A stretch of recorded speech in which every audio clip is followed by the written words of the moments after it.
केंद्र सरकार ने डबल कर दिया है सर पराली का जुर्माना सुप्रीम कोर्ट के आदेश के बाद। पोल्यूशन फैलता है, इससे हमारा भी नुकसान होता है स्वयं का, और वायु पोल्यूशन भी होता है। हमें पराली नहीं जलानी चाहिए। यह सर कांग्रेस ने हार पर मंथन करेगी, करण दलाल उसको लीड कर रहे हैं सर।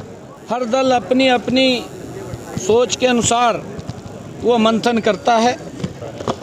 वो तो मंथन इसलिए भी कर रहे थे कि हम तो जीतते पड़े हैं, आपके सामने हैं। दूसरी बार सीएम बनने के बाद आज पहली बार सीएम नायब सिंह सैनी करनाल पहुंचे। उन्होंने कई मुद्दों को लेकर अपनी राय रखी। जहां पराली जलाने को लेकर जुर्माना डबल कर दिया गया है, उस पर भी वो बोलते हुए नजर आए, और कांग्रेस की उस कमेटी पर भी उन्होंने निशाना साधा जो हार के मंथन के लिए 8 सदस्यीय बनाई गई है। साथ ही साथ उन्होंने सेशन पर यह भी कहा कि 13 नवंबर से जो सेशन है वो जनता के लिए काफी अच्छा होगा, क्योंकि उसमें कई बिल आएंगे और जनता को उसका फायदा होगा। मीडिया से बात करते हुए सीएम नायब सिंह सैनी ने क्या कुछ कहा, आइए आपको सुनवाते हैं। पार्टी में बैठ करके इसके ऊपर विचार मंथन होगा। भारतीय जनता पार्टी है, अभी विचार मंथन करके ऐसा, क्योंकि पार्टी के अंदर सभी का अधिकार है, अगर कोई अपनी गलती को सुधार करके आना चाहेगा तो हमारा पार्टी का सीनियर लीडरशिप वो बैठ करके विचार करेगी, किसको रखना है, किसको लेना है, किसको नहीं लेना, वो अभी विचार होगा। केंद्र सरकार ने डबल कर दिया है सर पराली का जुर्माना 5,000 से 30,000 तक सुप्रीम कोर्ट के आदेश के बाद। पराली को लेकर सर जो देखिए, माननीय सुप्रीम कोर्ट की ये चिंता लगातार कि पोल्यूशन फैलता है, इससे हमारा भी नुकसान होता है स्वयं का, और वायु पोल्यूशन भी होता है। हमें पराली नहीं जलानी चाहिए। माननीय सुप्रीम कोर्ट इसके ऊपर लेकर के लगातार गंभीर है, और हमने हरियाणा के अंदर पराली प्रबंधन को लेकर के अच्छी योजना उसके अंदर बनाई है। हमने किसानों से भी अपील किया है कि आप पराली मत जलाइए, और उसके लिए हमने अधिकारियों को भी इस बात के लिए निर्देशित किया है कि अगर सब्सिडी के ऊपर किसानों को हमें कुछ इंस्ट्रूमेंट और उपलब्ध कराने की आवश्यकता है तो उसकी और योजना बना करके हम उन तक लाभ पहुंचाने का काम करें, ताकि वो पराली ना जलाएं।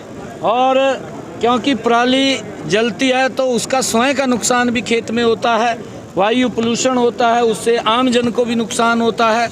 और हमने ये प्रबंध किया है कि हमने जो प्लांट लगाए हैं उस प्लांट के अंदर पराली को हम ले जा करके उसका लाभकारी मूल्य भी ले सकते हैं, और जो पराली को इकट्ठा करके बाहर निकालता है, नहीं जलाता है, उसके लिए इंसेंटिव भी हरियाणा सरकार देती है। बनाई है सर कांग्रेस ने, हार पर मंथन करेगी, करण दलाल उसको लीड कर रहे हैं सर।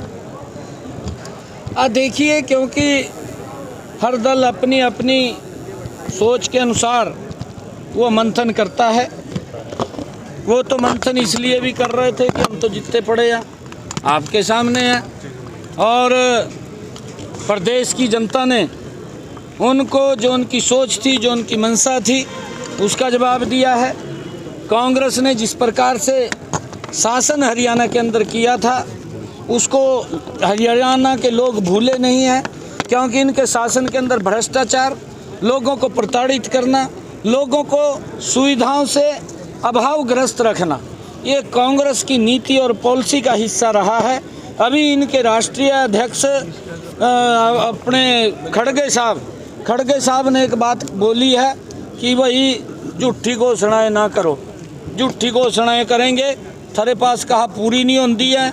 मैं तो ये बार बार इलेक्शन के अंदर भी बोलता रहा हूँ, कांग्रेस की ये सोच रही है कि झूठ बोल करके सत्ता हथिया लो और उसके बाद जनता बाहर में जाए। ये काम कांग्रेस का था, परंतु जनता लोग समझ चुके हैं इनकी घोषणाओं के। ये तो इस प्रकार के लोग थे कांग्रेस के, जितनी इनकी चादर थी उस चादर से ज़्यादा पैर पसारते थे। भी इनकी चादर फट गई है, अब लोग विश्वास नहीं करते।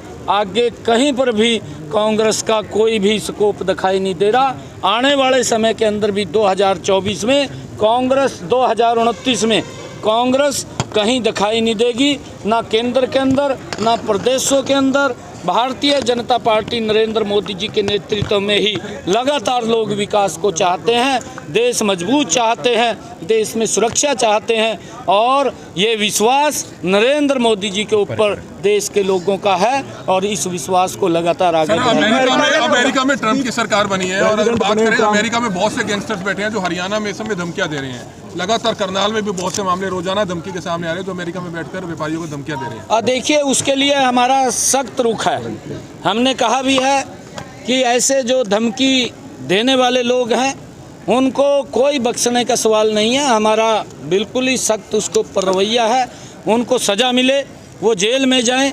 हमने अपने पुलिस अधिकारियों को भी इसलिए कहा है कि ऐसे लोगों के साथ कहीं पर भी कोई नरमाई की बात नहीं है। जहां पर भी ऐसे प्रकार के लोग हैं उनको सलाखों के पीछे पहुंचाने का काम हमारी पुलिस करती है, उनको बख्शने का सवाल नहीं है।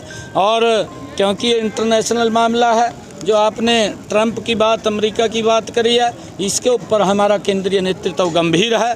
उस बात को देख करके वो केंद्रीय नेतृत्व 13 तारीख को सेशन है सर, 13 तारीख को सेशन है, कुछ उसके अंदर खास देखने को मिलेगा हरियाणा की जनता के लिए? हाँ, उसमें कई बिल भी आएंगे और क्योंकि ये पहला नई सरकार का, भारतीय जनता पार्टी का ये तीसरी सरकार का पहला ये बजट है और सेशन है।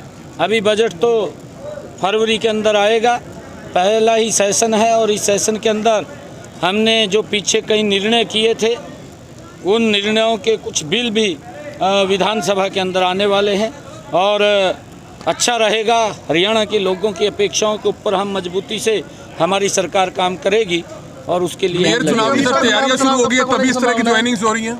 मेयर चुनाव की तैयारियां शुरू होंगी तभी इस तरह की ज्वाइनिंग्स हो रही हैं, वो आपको बताएंगे।